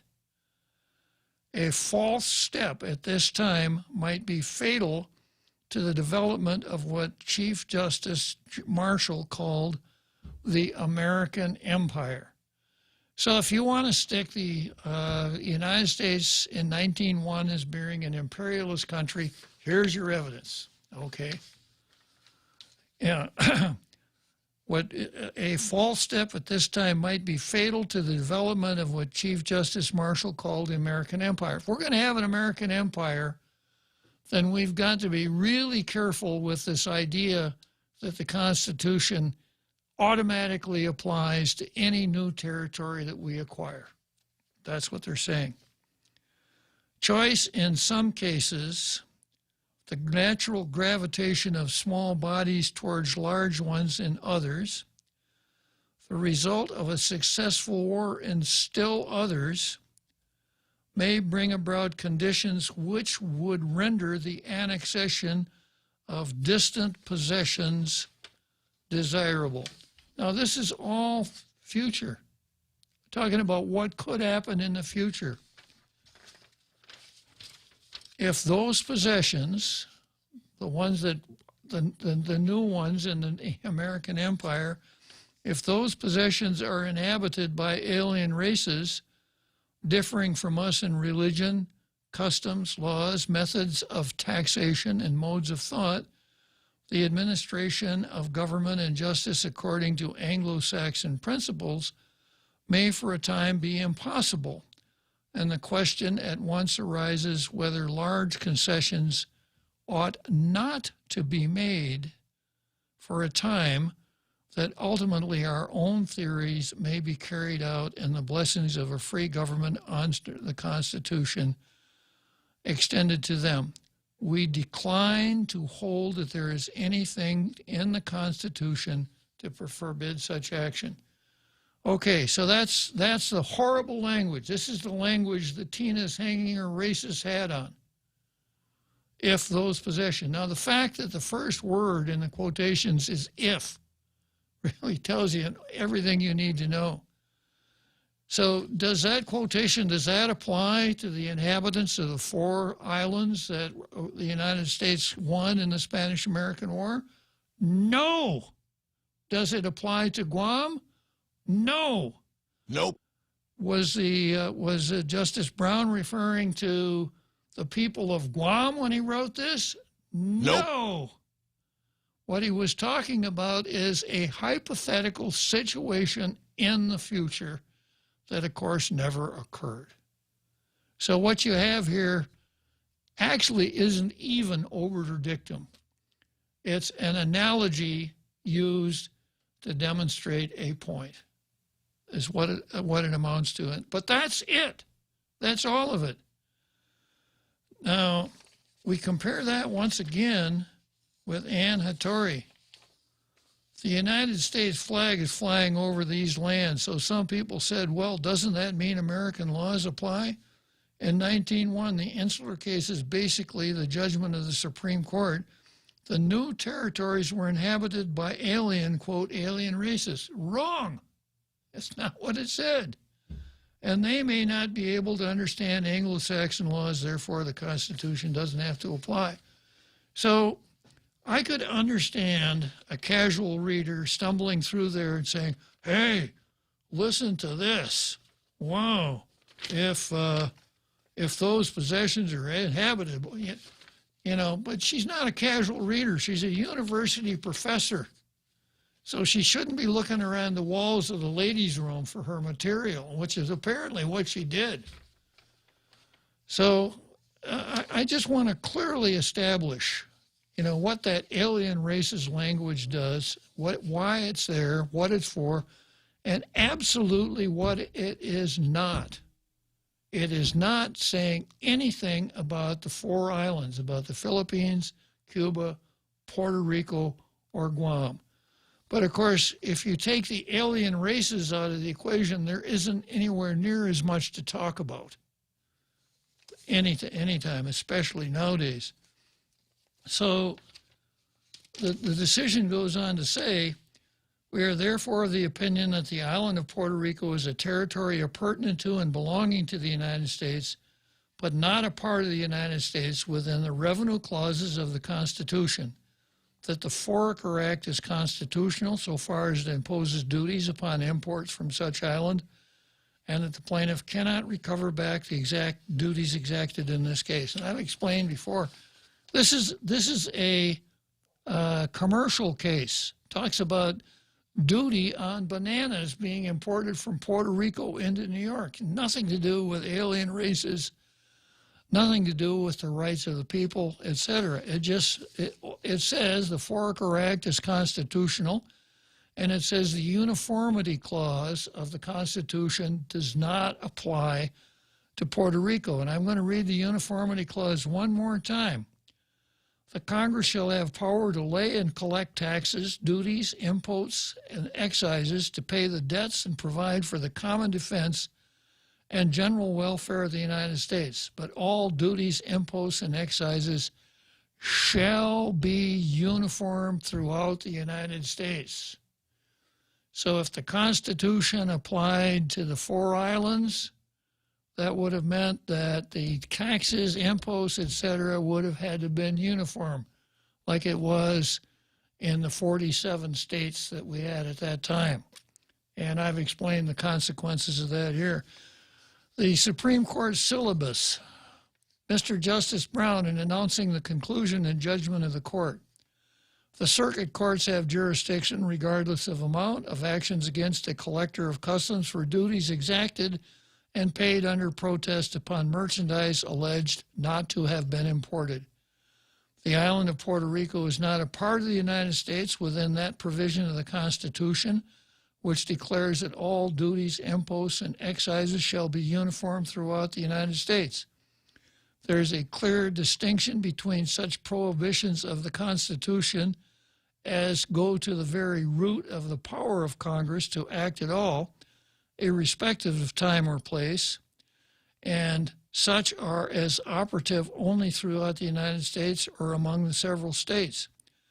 A long, continued, and uniform interpretation put by the executive and legislative departments of the government upon a clause in the Constitution should be followed by the judicial department unless such interpretation be manifestly contrary to its letter or spirit. So the general public, as you were, so what they're saying is that the courts didn't force this on the administration. It's more like the other way around. It's the way they've always interpreted it. And we see no reason to interpret it any other way. So, very good. Good job, Ann Parasatori. You even got to the Russians with it.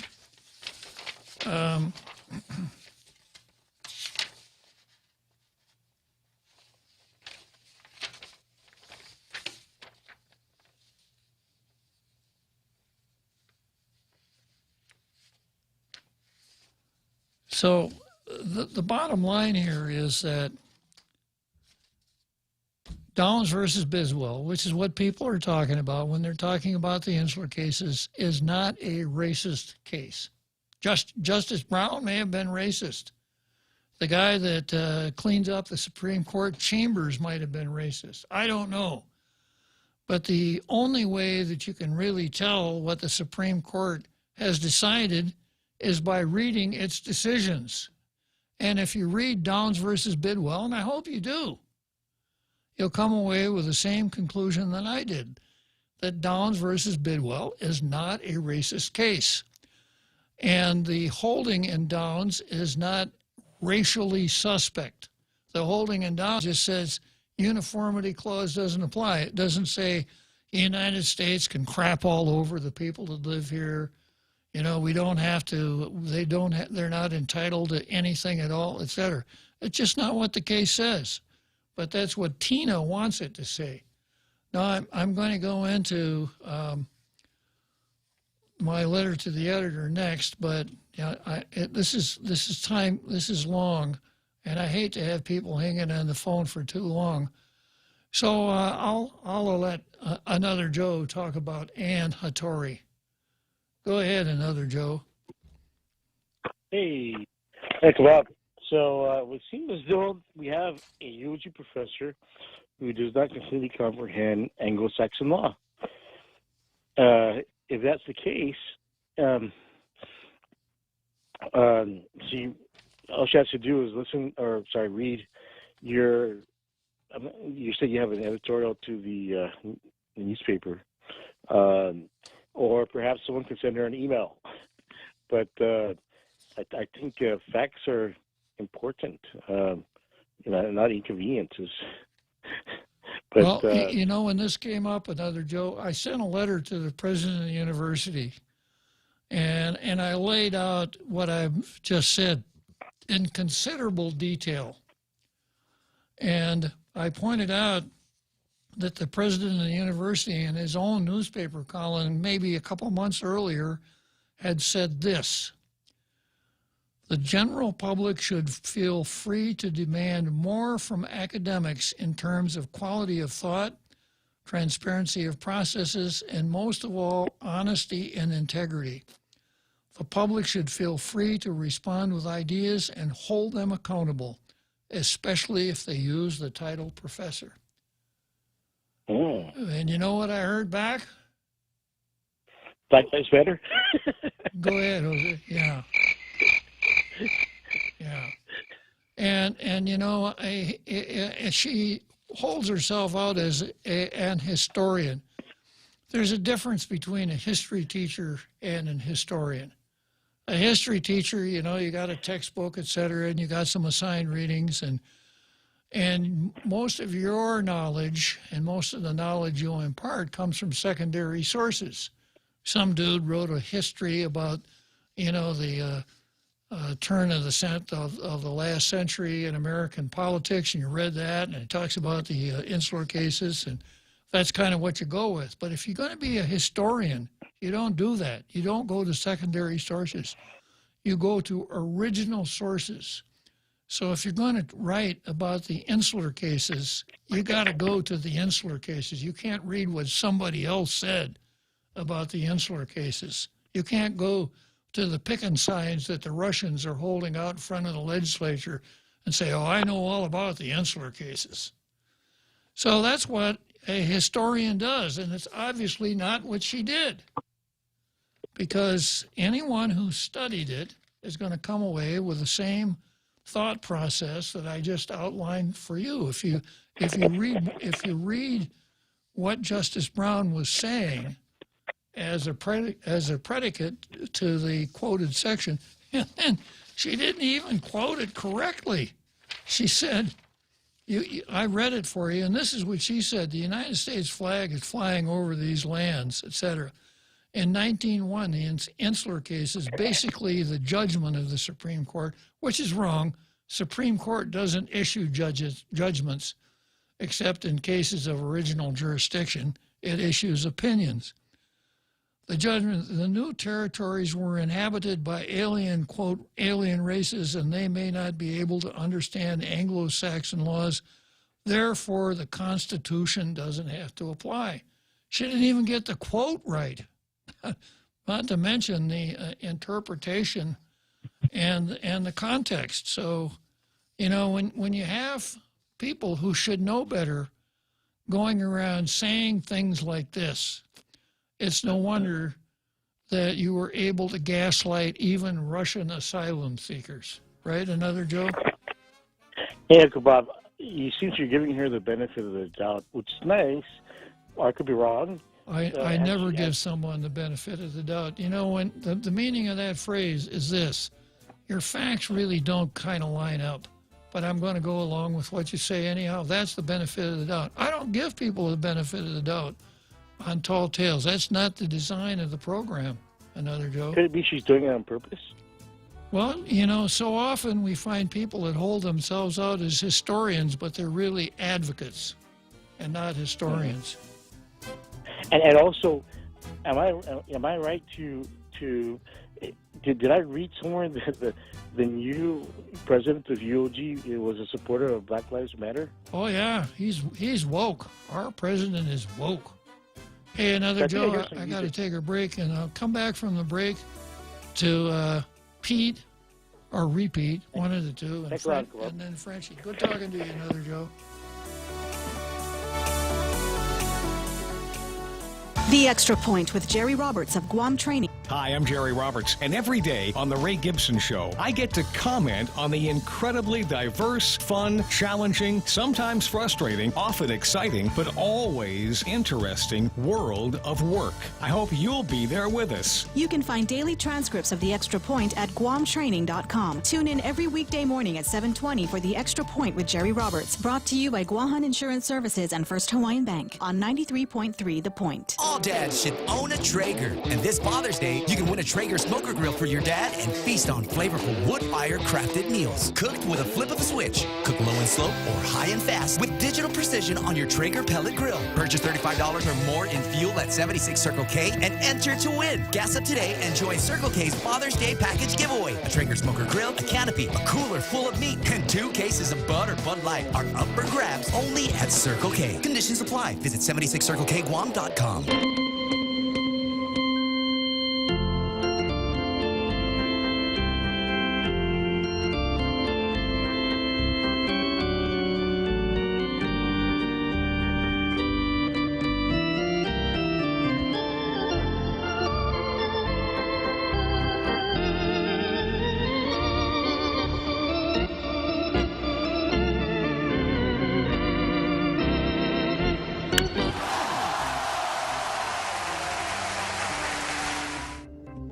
So here we are, big halftime show at Tall Tales. I just was glancing at Facebook. We've got Sockman Mario on board with us. Good deal. Hello, Mario. Mario, good to hear from you out there in San Diego. Okay, so next I've got repeat, and from there we're going to get the French analysis of the Russian asylum seekers. Good afternoon, Pete.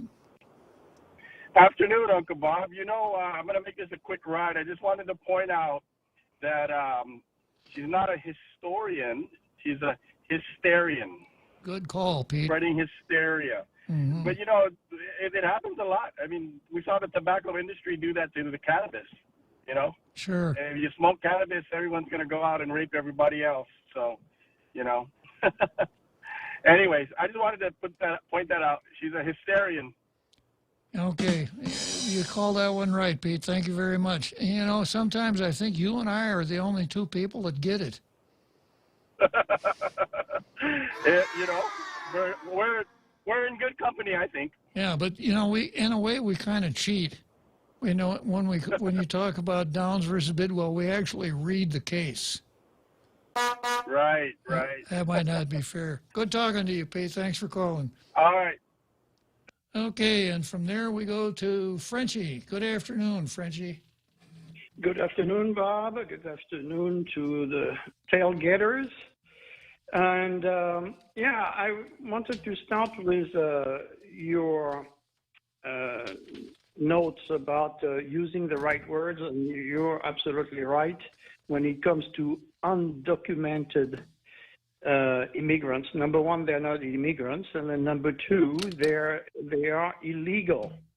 And you know, I came to this country legally, and a lot of my friends are legal immigrants. We took the choice of going by the books. It takes quite a while to do your papers, and it's not cheap either. And then you have a bunch of people that try to jump in front of the line and come here illegally under all kind of nefarious pretense. And one of them is being here on asylums. You have the asylum seekers. It's very interesting to know that you know, if you want to come to the U.S. from India, for example, and you are a qualified legal immigrant, on average it takes you 12 years and a lot of money to file with the lawyers and so on and so forth. And it's really, really a great disservice to the whole immigration system to let people that do not want to follow the rules, and that should tell you about their character, which used to be something that you were questioned about when you decided to move in the United States. What kind of character you had, and if your character was not considered proper, you wouldn't get your immigration papers.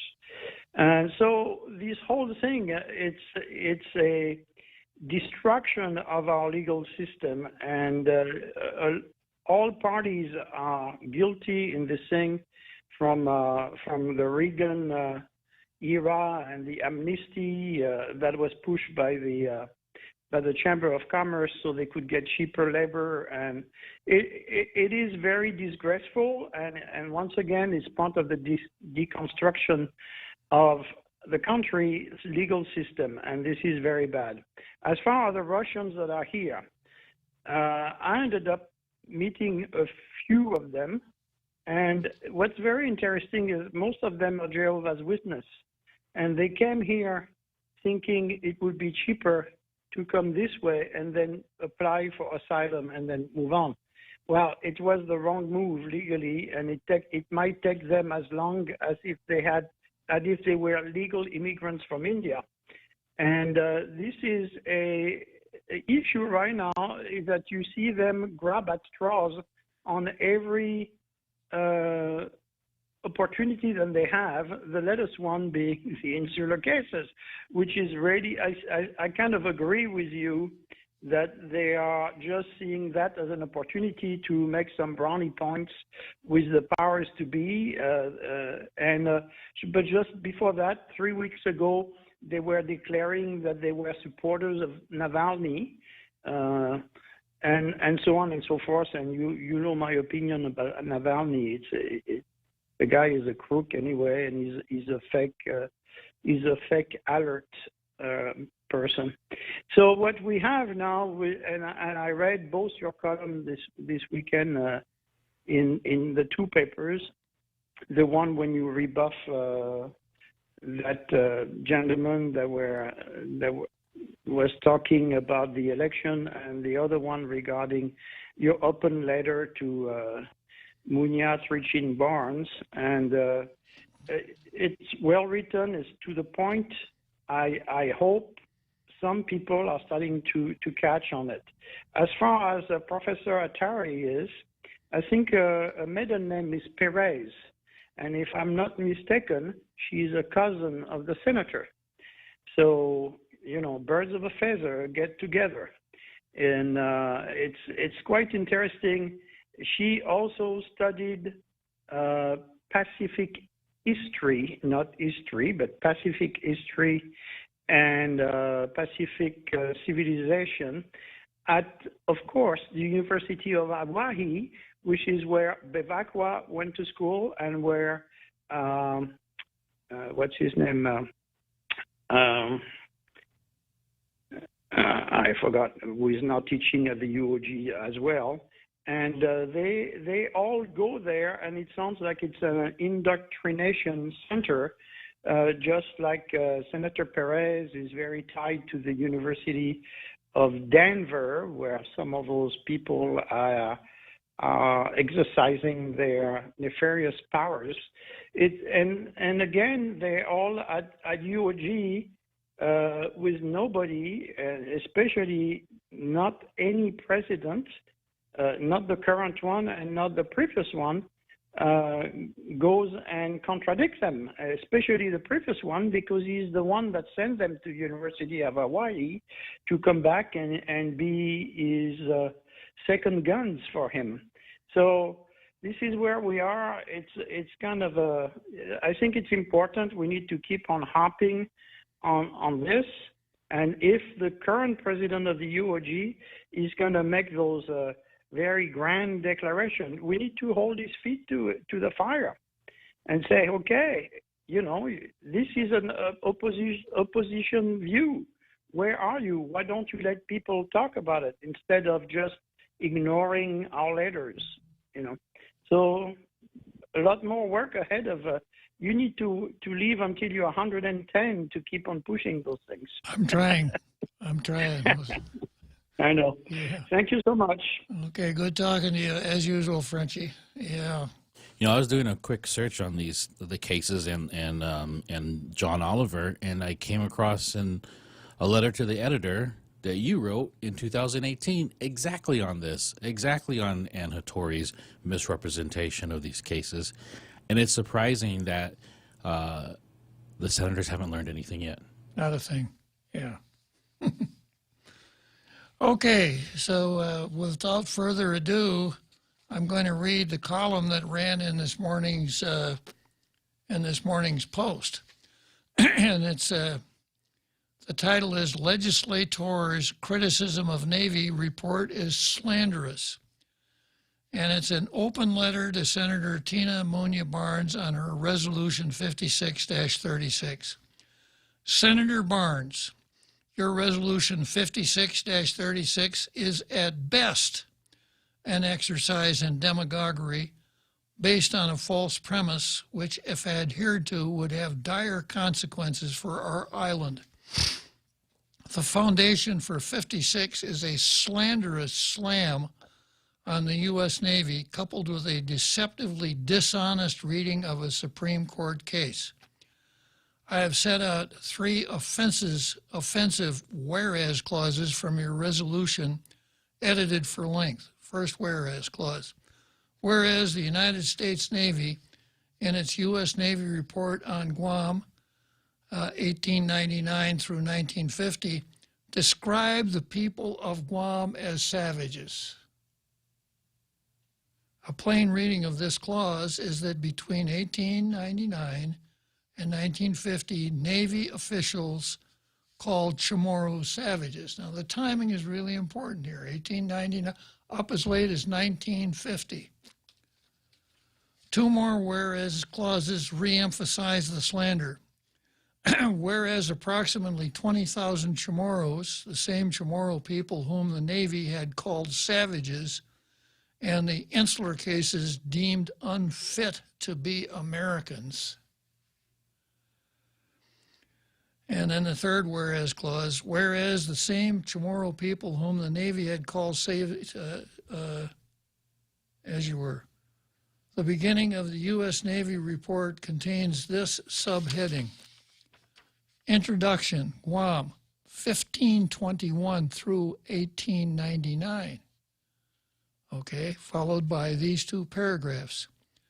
For uncountable centuries before Magellan the Circumnavigator discovered it for Spain in 1521, Guam, the largest Pacific island between Hawaii and the Philippines, was the navel of the world to the seafaring Micronesians who made yearly trading voyages thither in fleets of flimsy outrigger sailing canoes. Then came the white man and caravels whose stone-shotted cannon and arquebuses were deemed by 16th century standards the best instruments for the civilization of pagan savages. Now, that's the only place in this entire report that you'll see the word savages. Okay, so I'll read it again. The white men and caravels whose stone-shotted cannon and arquebuses were deemed by 16th century standards the best instruments for the civilization of pagan savages. Is that referring to Chamorros after 1899? No. The proud Guamanians, the super race of the Pacific, possessing an indigenous and complex civilization well adapted to their environment, fought back. Yeah, going back to what Tina said. Whereas the United States Navy in its U.S. Navy report on 1899 through 1950 described the people of Guam as savages. I mean, it's just so wrong. It's stunning. It's completely dishonest. Completely dishonest. Okay, so then we go on. The introduction covers the introduction to that Navy report covers 378 years of Spanish administration before the beginning of the U.S. Navy administration of our island. If you would read the second paragraph of the report, you'd find that far from referring to Chamorros as savages, the report actually states, the proud Guamanian, super race of the Pacific, possessing indigenous and complex civilization well adapted to the environment. That's what it actually says. Those savages. Yeah. Senator, if you had made a similar statement under oath in court, you would have been skirting the boundary of perjury. Your resolution continues to gaslight using the insular cases as a vehicle. Professor Ann Hattori of the university led the way when she was quoted on national TV on the Last Week Tonight Show with John Oliver. And I'm not going to read her silly quotation again, right? Therefore, the Constitution doesn't have to apply. While we should be able to expect more from a university professor, what Hattori said is not only dead wrong, but an example of Robert Lynn's edict. It's easier to believe a lie that one has heard 1,000 times than to believe a fact that one has never heard before. So I guess you've never heard the facts before, Tina. Hattori was trying, and she wasn't able to do it, trying to quote Downs versus Bidwell, a Supreme Court case decided in 1901 dealing with importation of bananas from Puerto Rico into the port of New York. Here's the actual, quote, judgment of the Supreme Court. We are therefore of the opinion that the island of Puerto Rico is a territory appurtenant and belonging to the United States, but not a part of the United States within the revenue clauses of the Constitution. That the Foraker Act is constitutional so far as it imposes duties upon imports from such island, and that plaintiff cannot recover back the duties exacted in this case. Downs is a commercial case dealing with bananas and tariffs, not alien races. If Downs were overruled, as you advocate, Senator, the uniformity clause of the Constitution would be applicable to Ireland. Consider the university, as you were, the uniformity clause. The Congress shall have power to lay and collect taxes, duties, imposts, and excises to pay the debts and provide for the common defense and general welfare of the United States. But all duties, imposts, and excises shall be uniform throughout the United States. So if Downs were overruled, we'd send our income tax to Washington. No more mirror image tax, no more Section 30, no more duty-free shopping, no more GITA qualifying certificates. All our beneficial perks would fall to the uniformity clause because the Constitution would apply ex proprio vigere. Independence is off the table. Because if Downs were overruled, they would have to say, we were wrong. The Constitution does apply to territories such as Guam, ex proprio vigere. Therefore, the Constitution applies. And once the Constitution applies, Article 4, Section 3 of the United States Constitution doesn't have any meaning. Article 4, Section 3 says, the Congress shall have the power to dispose of and make needful rules and regulations respecting the territory of the United States. So once Downs is overruled and the Constitution applies ex proprio vigere, the United States can no longer dispose of Guam. Therefore, all of you separatists out there are going to have to shut up. You know, I might reverse myself. Maybe we should reverse, cause. Wait a second. Yeah, that's what it would mean. All of this talk about political status would be over. You have again peddled Ann Hattori's lie based on obiter dictum and Downs, and I think it's probably being overly generous to refer to that language as obiter dictum even. That, along with your gaslighting re the Navy and savages, is a sufficient basis for you to withdraw your resolution and cancel your trip.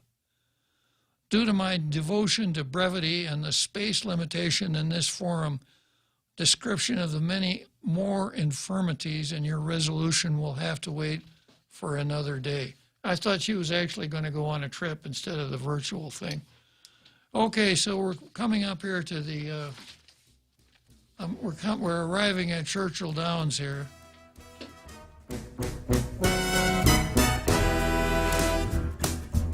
Need to finish the job or start one the right way? Get the right stuff at East West Rental Center. You can switch to easy mode using industrial strength equipment. With years of experience helping builders, East West Rental gives you exactly what you need. Tools for landscaping, concrete, lifts, trucks, tables, tents, chairs, water blasters, excavators, forklifts, air compressors, and more. Call East West Rental Center at 646-1463 or visit them in Upper Dumont. Open Monday to Saturday from 7 to 5, Sundays 8 to 5. Busy week? Mezcla Bistro in Tumon has you covered. Let us take the worries out of your dinner meal planning. Check out our daily specials or enjoy some of your local favorites. Plus, receive a free kids meal with each adult dinner entree purchased Monday through Thursday. Call 969-2652 for more information or to make a reservation at the Grand Plaza Hotel in Tumon. And don't forget, Jack Larimer is live every Saturday night. Mezcla Chamorro Fusion Bistro, a true taste of Guam.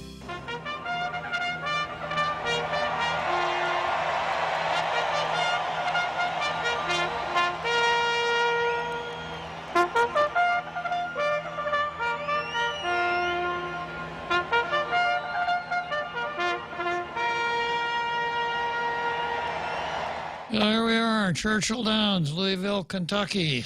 The home stretch of Tall Tales means I got about 9 more minutes to finish up about 4 hours worth of material. Not even I could do that.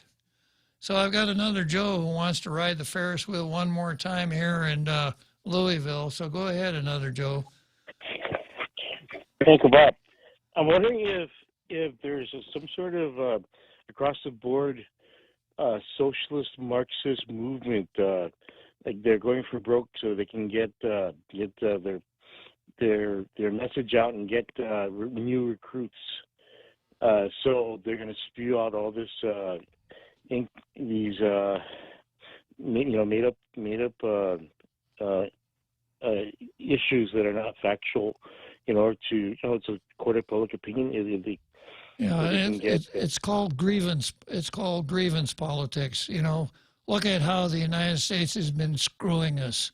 The Supreme Court screwed us in 1901, and we're still being screwed. So you use the grievance politics as much as you can. You try to wipe out a people's history, tradition, etc. Attack the founding fathers, etc. to clear the way for neo-Marxism. So you're exactly right, another Joe.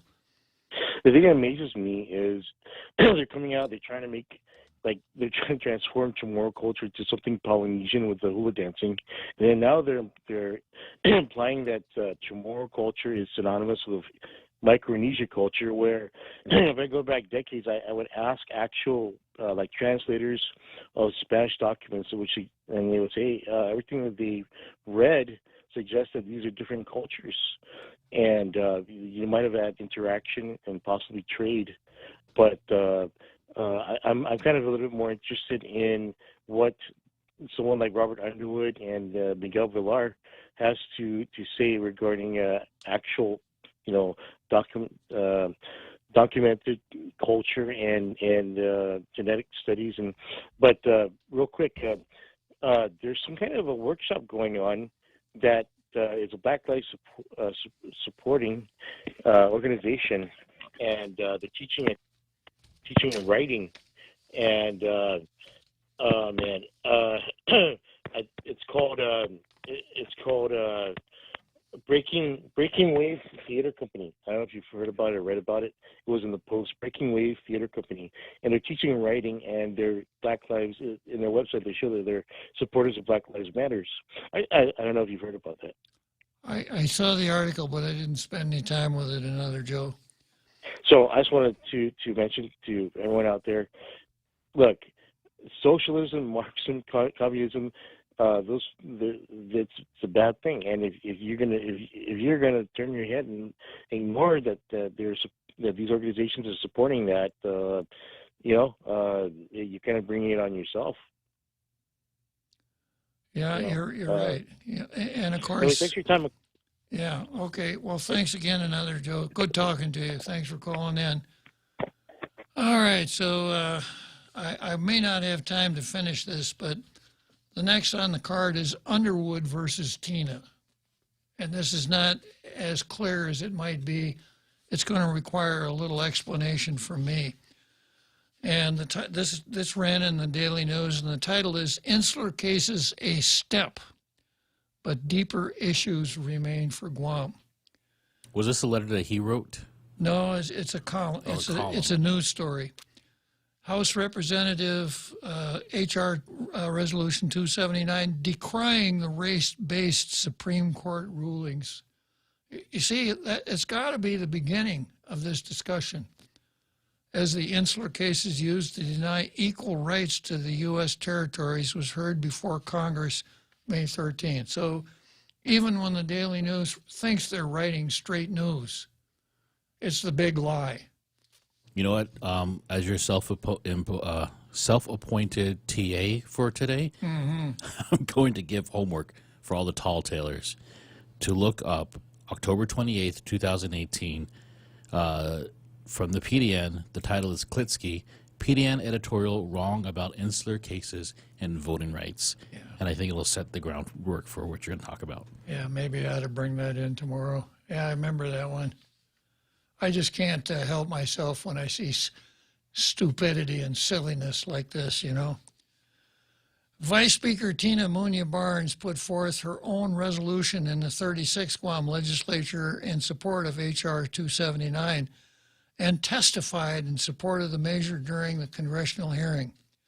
But according to Michael Lujan Bavacqua, chair of the Self-Determination Commission's Independence Task Force, Guam was still a ways from a solution.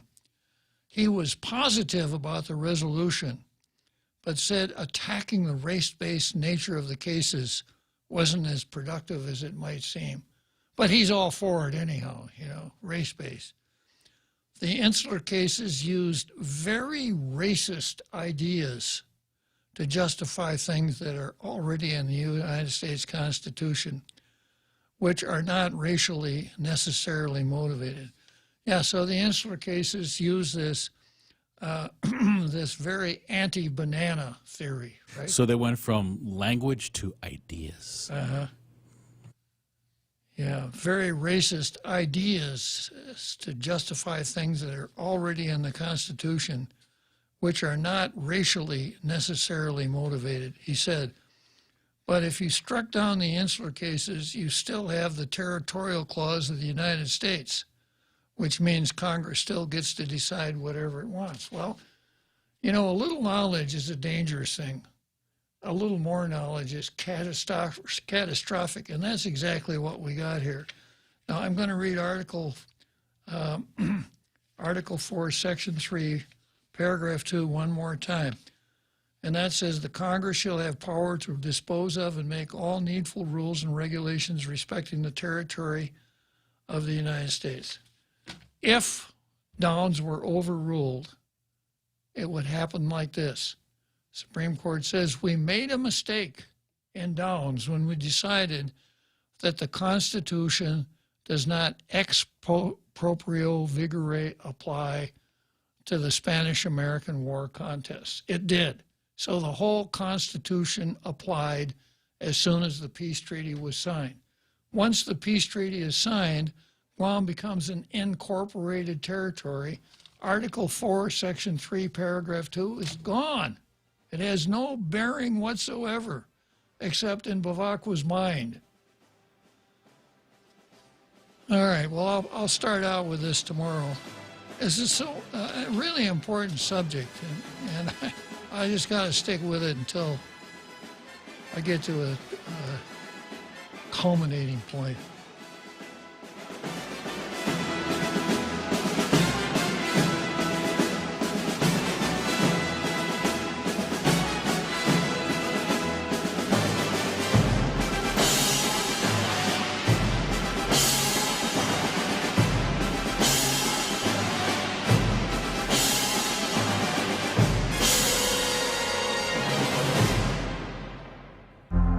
The Point is KUSG, Hagåtña, Guam, 93.3 FM and 104.3 HD3.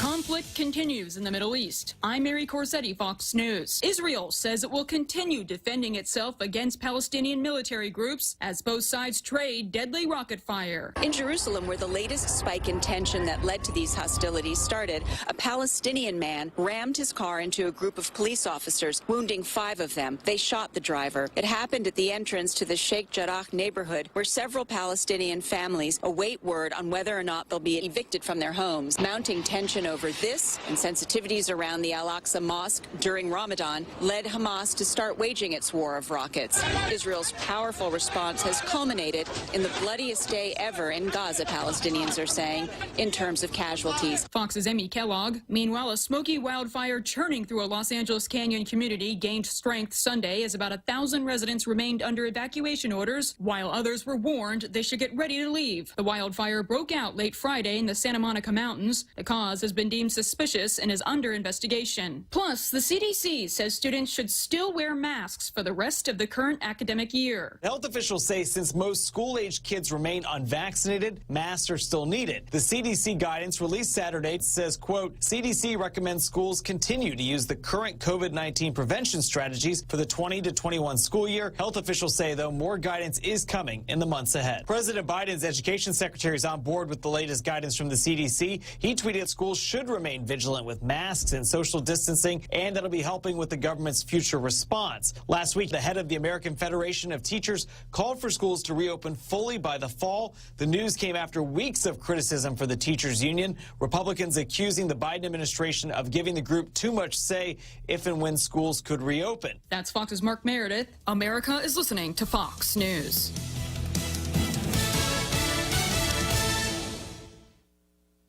Connect to Fox News Audio on the Fox News app. Listen to hear your favorite hosts like Brian Kilmeade, Jimmy Fallon, and Guy Benson standing up for what's right, live and via podcast. Just click listen, then swipe right and hear the latest news updates on your time. And scroll down to hear the latest podcasts from Fox News. And it's even easier to listen in the car with Apple CarPlay and Android Auto. Get programming alerts and notifications. Fox News Audio is on the Fox News app. The Voices America trusts.